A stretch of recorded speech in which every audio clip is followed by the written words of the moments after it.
Hey guys, my name is Mr. Young, or Bevan Young for some of my colleagues, and I am here to present to you with a quick presentation about technology in your classroom. And we're going to discuss a lot of different things about technology, how to use it, what is good for you, what isn't, that kind of thing.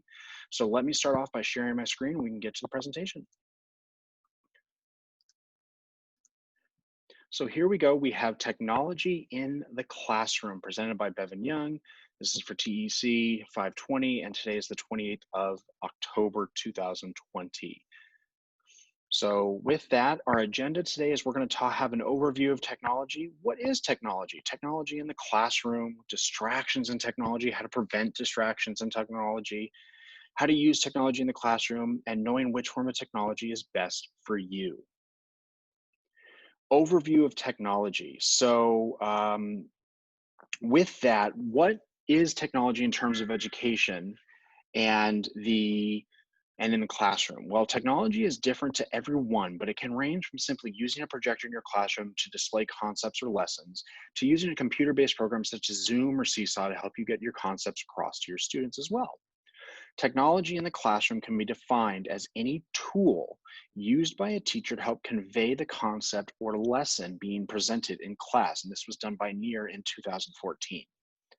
This is something as simple as pencil and paper all the way up to something more complex like a laptop or a projector.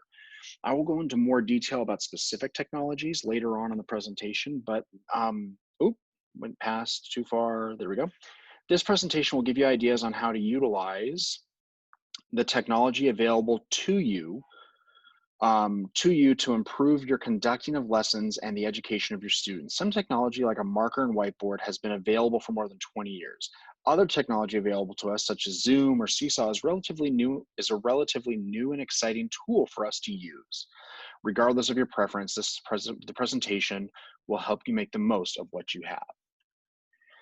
What is classroom technology? As stated on the previous slide, technology is any tool, device, or even material used whose sole purpose is to help solve human problems. So we have lots of technology that we use every day, such as a car, or construction workers use hammers and screwdrivers and power drills and all that kind of stuff to build a house. Those are all technology to help solve human problems in building a house.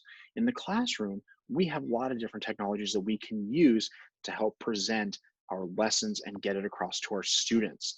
And Malvoy and all of the other writers that helped him come up with this source helped write this part. The most common classroom technologies in 2020 are applications such as Zoom, Seesaw, Pear Deck, ConnectEd, and other educational based or provided technologies to help with the providing of new information to students. Technology in the classroom could be looked at as devices such as laptops, Chromebooks, iPads, or other tablets, projectors, Elmos, or even music speakers are considered technology. If you use it in the classroom to help teach something, it's an educational piece of technology. And anything used to help with the providing or instruction of a student while in a classroom, real or virtual, mind you. So this could be something that you're doing. We have in-person instruction or direct instruction through a virtual mean is considered classroom technology. The evolution of classroom technology. The advancement of technology in the classroom over the last 20 years has been amazing and unbelievable. 20 years ago, the most advanced piece of technology in the classroom was typically a whiteboard and a dry erase marker. I remember when I was in elementary school, I was amazed when we saw a whiteboard and a dry erase marker for the first time and not chalk. I was so happy I didn't have to hear about chalk screeching down the panel anymore. So, but now we look at something like an overhead projector as something kind of ancient, but it was also a big piece of technology back then. Now, if we look at our classrooms, there are computers for almost every student. There are one-to-one devices at almost every school across the nation, if not world. This is a huge development, especially in the time of COVID-19 and distance learning. The reason being is because we can reach so many different people. It's made education way more accessible and available to students. Current technology uses in the classroom. Current uses of technology in the classroom include various online applications, programs, and platforms to assist with the online instruction and assignment distribution. There are some programs and applications such as Zoom that can help with direct instruction, and Pear Deck is another one that helps with direct instruction. While programs such as Seesaw and ConnectEd help with getting assignments to and from students to check for understanding. So you can create an assignment on Seesaw, submit it, have your students work on that assignment as like a template, and then they send it back to you for your review. And that's fantastic. Purdue University discusses how with the introduction of technology, education has become more accessible to students. With the introduction of various forms of programs, education has absolutely become more accessible to students, especially those who are considered disadvantaged. I work at a Title I school, and a lot of my students have a really tough time getting online, getting connected to things. So it's been, I mean, while COVID-19 and everything that's going on during this 2020 school year and 2020, 2021 school year has really kind of hampered people. I've also seen it help people in the sense that it's allowed more education to get out to students. Now, it's not perfect, it's nowhere near it, but it is definitely something that wasn't available to students long ago, or even a short time ago. So, what about distractions? It is a given that when you give a young student, especially in grade school, a piece of technology, you can gain access to the internet and applications like YouTube or other entertainment avenues, and they will become easily distracted. Let me just start off real quick right here. Who can think of a distraction besides YouTube that might be a distraction in the classroom? Anybody? Yes. Okay. So games online, music, a lot of basically anything that's going to basically distract the student from learning is what's going to cause the continuing distraction. So if they can get away with it in your class, they feel like they can get away with it in any class. Students have become more and more reliant on technology to get through their school day, and it is, in many cases, difficult to get them detached from the technology and to focus on their current problem set or task, especially during school hours. Working in a middle school or working in elementary school, if you have students that have cell phones, you can run into huge issues with getting kids to not be on those cell phones or even their one-to-one devices. I mean, I have students that ask me every day, hey, Mr. Young, can I go on YouTube? Can I go play this game when they're supposed to be doing something else? I mean, it's really tough when you have technology in the classroom to do that. But as we're going to talk about on the next slide, this is how you can combat it. How to minimize distractions, keep students constantly engaged, create lessons that provide for active participation. If teaching on a distance learning model, work with applications like Pear Deck that allows you to use PowerPoint presentations with interactive components such as polling questions and other ways to participate.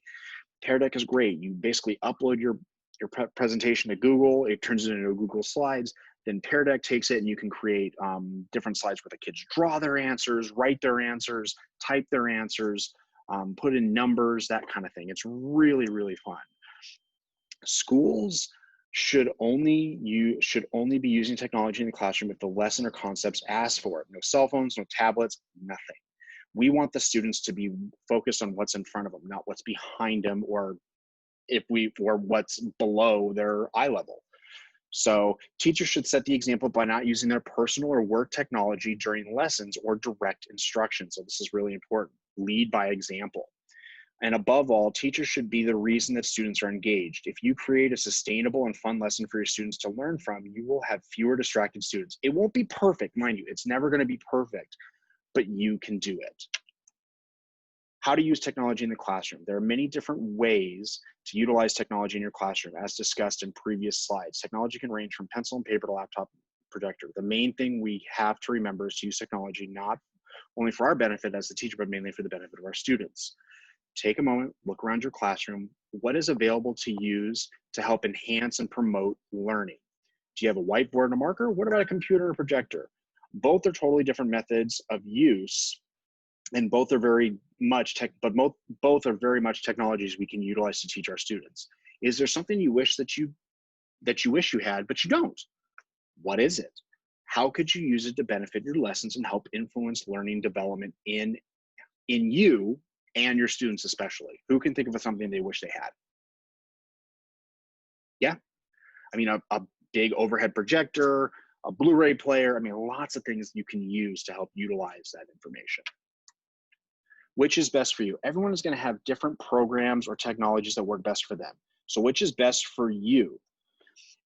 At the right is the logo for the Seesaw program. This program is a student-driven digital portfolios that also contains simple parent communication preferences. That is from the Seesaw creators themselves back in 2013. This program is great for creating, sending, and receiving assignments to and from students. I use this program all the time, and I truly believe it is a universally helpful program for all ages and grade levels. Another helpful program is Zoom. You can use it to provide direct instruction during distance learning instructional models. Zoom is a conferencing application that uses video technology to help help those on a call to see other presentations happen. There are various capabilities such as screen sharing and URL pushing that are all part of Zoom's programming. So you maybe use like a T-chart and just think about ways that you can use technology. And if there's not a lot of advantages, don't use it. If there are a lot of advantages, use it. So that's just something to think about. Thank you. It has been a pleasure to present to you all this information. I hope you all have learned something about something that you can now use in your classroom, especially during distance learning instruction.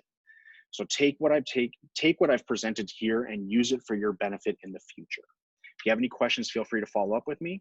On the next slide are all the references that I use for this particular presentation. And as always, if you have any questions for me, feel free to follow up with me and I'd love to help you out. I hope you guys have a great day and I'll talk to you soon. Bye-bye.